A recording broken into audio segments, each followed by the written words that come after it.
এই মুহররমের মাস আসলে দেখবেন একদল এজিদি মুসলমান আছে না নাই, আরেক দল হুসাইনি মুসলমান, ঠিক না? আমাদের মুসলমানদের মধ্যে একদল মুসলমান দাবিদার, কিন্তু দেখা যায় একদল এজিদের প্রশংসা করে আর আরেক দল হুসাইন রাদিয়াল্লাহু তাআলা আনহুর প্রশংসা করে, ঠিক না?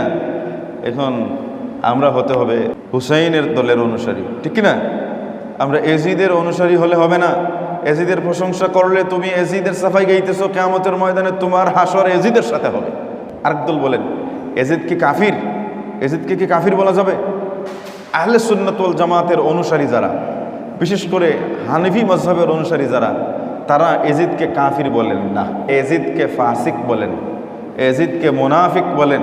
কারণ এজিদ যে কাজ করেছে সেটা ফাসিকি কাজ করেছে, গুনাহের কাজ করেছে। এজিদ যে কাজ করেছে সেটা মুনাফিকি কাজ করেছে। আর মুনাফিকের জায়গা কোথায়? মুনাফিকের জায়গা আল্লাহ স্পষ্ট কোরআনে বলে দিয়েছেন, ইন্নাল মুনাফিকিনা ফিদ দারকিল আসফালি মিনান নার। মুনাফিকদের জায়গা হলো ৭ দুজখের নিচের দুজখে, বলুন না নাউযুবিল্লাহি মিন যালিক। সুতরাং এজিদের জায়গা সেখানে। কারণ আমার রাসূলের লক্তে জিগর আহলে বায়তকে নিশ্চিহ্ন করার জন্যে, আহলে বায়তকে, রাসূলুল্লাহর বংশধরকে নিশ্চিহ্ন করে মসনদে বসার জন্যে, তার মসনদের স্থায়িত্ব বাড়ানোর জন্যে সেই পায়তারা করেছিল, চেষ্টা করেছিল। কিন্তু শেষমেশ কি হয়েছে? ৩ বছরের মাথায় এজিদ লাঞ্ছিত, অপমানিত হয়ে আল্লাহ তাকে মৃত্যুদান করেছেন। তবে এজিদের বাবা ছিলেন হজরতে মুয়াবিয়া রাদিয়াল্লাহু তাআলা আনহু, রাসূলুল্লাহ সাল্লাল্লাহু আলাইহি ওয়াসাল্লামের সাহাবী। এখন এজিদের কারণে বাবাকে দোষ দেওয়া যাবে না। এই জন্য অনেকে আছে কি দেখবেন ইউটিউবার হুজুররা মুয়াবিয়া রাদিয়াল্লাহু তাআলা আনহুর দোষ অন্বেষণ করে। নাউযুবিল্লাহ। সাহাবায়ে কেরামদের দোষ অন্বেষণ করা যাবে না, কারণ সাহাবীরা হচ্ছেন আমাদের ইমানের মাপকাঠি।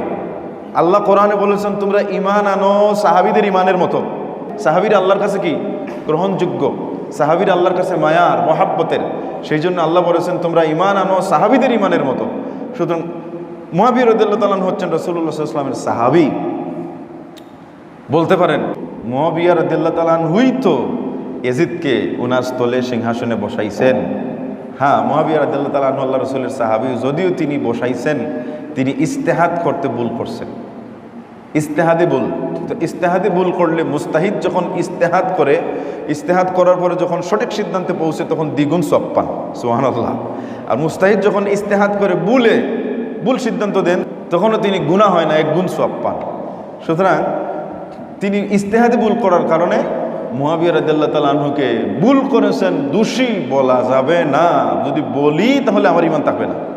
এজন্য মুয়াবিয়া রাদিয়াল্লাহু তাআলা রাসূলুল্লাহ সাল্লাল্লাহু আলাইহি ওয়াসাল্লামের সাহাবী। মুয়াবিয়া রাদিয়াল্লাহু তাআলা আনহু সম্পর্কে কোনো কিলকাল নাই।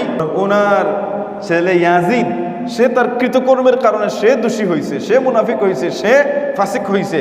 তাই বলে ছেলের কারণে বাবাকে দোষী বানানো যাবে না।